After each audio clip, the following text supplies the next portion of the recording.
At first glance, this might seem like a typical NBA game. It's the middle of March, late in the season, with one team, the Raptors, just winding down the end of a disappointing season. But behind the scenes, a massive betting scheme was underway involving a promising young NBA player who thought they were getting away with it.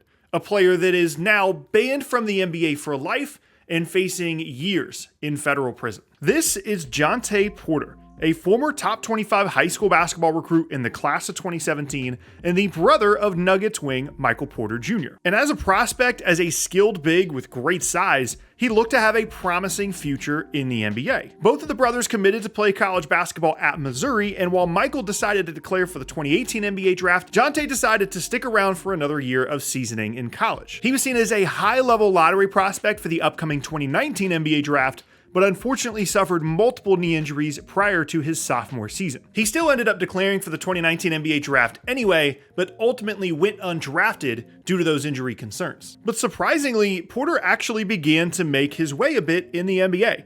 He played 11 games as a rookie with the Grizzlies before playing in the G League the next few seasons, and finally found real minutes in his fourth season after signing a two-way contract with the Raptors. It seemed like Porter was starting to find his place in the NBA as a skilled big off the bench, and what seemed like a nice redemption story from all those injuries was actually a complete disaster behind the scenes. To understand why Porter got caught up in what he did and why he's now facing serious prison time as a result, it's important to point out how he got there. In the years leading up to the scandal, Porter made some pretty wild claims online about how much money he was making. Although he did occasionally post about gambling, his main interest seemed to be options and crypto trading. He would post about getting rich quick, turning $50K into $178K in 30 minutes, and claiming to be a financial guru.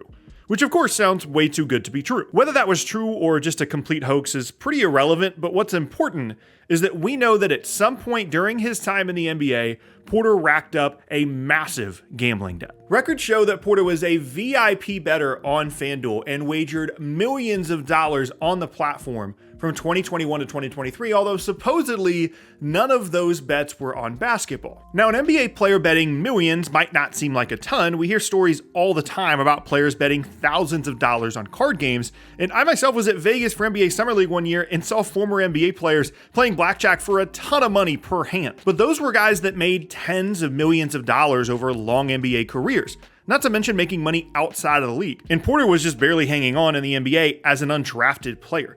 Before taxes, he made a little over $2 million on his NBA contracts over 3 years, and if you're betting millions of dollars on sports, it's easy to see how before long, his gambling debts far outpaced his earnings. Which not only puts into question his status as a financial guru, but also puts him in a tough spot that ultimately leads to him getting approached by a group to fix his own games. Here was the plan.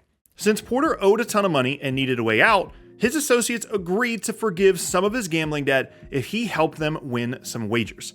And they did that by betting on Porter's player props for a given night. Player props are set by sportsbooks for various stats, and you can bet on whether the player will go over or under that number. So for example, if you like a matchup for Steph Curry to score well and they set the line at 25.5 points, if you bet the over and Steph scores 26 or more points, you win. Prop betting is one of the most common ways to bet in the NBA rather than betting on an entire team, and in theory, it would be pretty easy for an NBA player to make money by betting on themselves. After all, they're in complete control of their performance for a given game. Obviously, NBA players are prohibited from gambling not only on their own games, but on the NBA at all. But it would be pretty easy to see how a player could convince themselves that betting on themselves to play well was pretty harmless. But Porter decided to test a different theory. His associates had a simple plan. They would bet the under on Porter's player props, and he would make sure that he didn't play well or just leave the game early with a fake injury.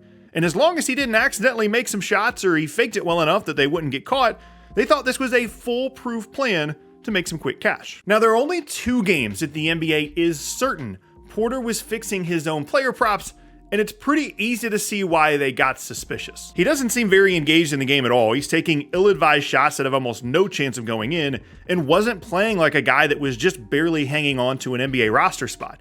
And in the context now of knowing he had bet on all of his own unders, it makes sense. Now, to be fair, nobody in the NBA community really pointed this out in the moment, But that's also because he just wasn't playing that much. One of the reasons that the sportsbooks are typically pretty restrictive with what players they put out props for is because if a player doesn't play nearly as much as they think that they will, the unders are easy to cash on and the sportsbook loses money. Which is exactly what happened on one of the nights that got the NBA's attention surrounding Porter. March 20th, 2024. The Raptors were playing the Kings in a game that ultimately was a blowout Kings win, which at that point in the season was exactly the expected outcome. But little did we know at that time that the Porter gambling scheme was in full effect. The highlight on screen is the only thing that Porter really did in the game. He grabbed 2 boards, missed some shots, really did nothing else, and all of his unders hit that night. And that game, Porter was the single biggest loss of the night for sportsbooks in the NBA. And he left the game early with an illness after just 3 minutes of action. And in the decision by the NBA to ban Porter for life, this was one of the games the league was certain he fixed his own player props. So why did they get caught? If nobody noticed this in the NBA community at the time, how did the league itself catch on? Well, there were 3 problems with the plan. 1, it wasn't common at all for Porter to play enough to even warrant having player props listed. Because as I mentioned earlier, sportsbooks don't want to get burned on unders for players that might not play that much, so they don't release player props for every single guy. He wasn't a big name at all and had only recently gotten consistent minutes, so he had limited opportunities to bet on himself throughout the season, making it that much easier to get caught in the rare instance that he actually had props to bet on. 2, it was always going to raise suspicion for a player that wasn't really well known at all to get that much betting action in a given game. There's just not that many people going online and betting Jontay Porter player props.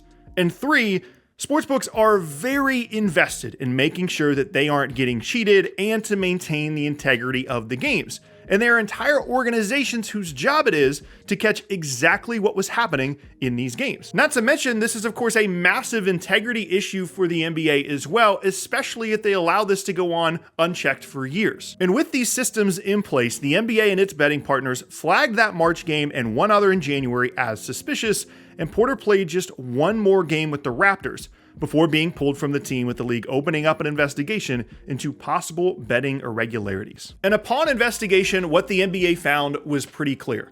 Jontay Porter was directly involved in a scheme in which he was attempting to profit off of betting on his own NBA games. But this is not the only story of professional athletes getting into trouble with gambling. Across all the major professional sports leagues in the US, there are a ton of instances of athletes getting suspended for sports gambling-related activities. Although not betting on their own games like Porter did, but to be fair, that's where all this started, with Porter getting into debt, betting on other sports, and then getting caught up in this scheme to get out of that debt. And this is the new reality for professional sports in the US, as all the leagues have recently gone all in on promoting sports betting, even having dedicated partners and tailoring their broadcast and promotional materials to encourage fans to bet on games. And with that, there will always be questions around what athletes can and can't bet on, what might be happening behind the scenes, the outrageous amount of money involved in all of this. And I'd imagine that Porter isn't the only player that has been approached to try and make some quick cash by betting on their own games, and I doubt he will be the last. Although the strict consequences for Porter's actions might just be the reason why we never see anything like this ever again. As for Porter himself, he has pled guilty to charges related to the scandal, and as of the recording of this video, is currently waiting for sentencing and possibly facing up to 20 years in federal prison.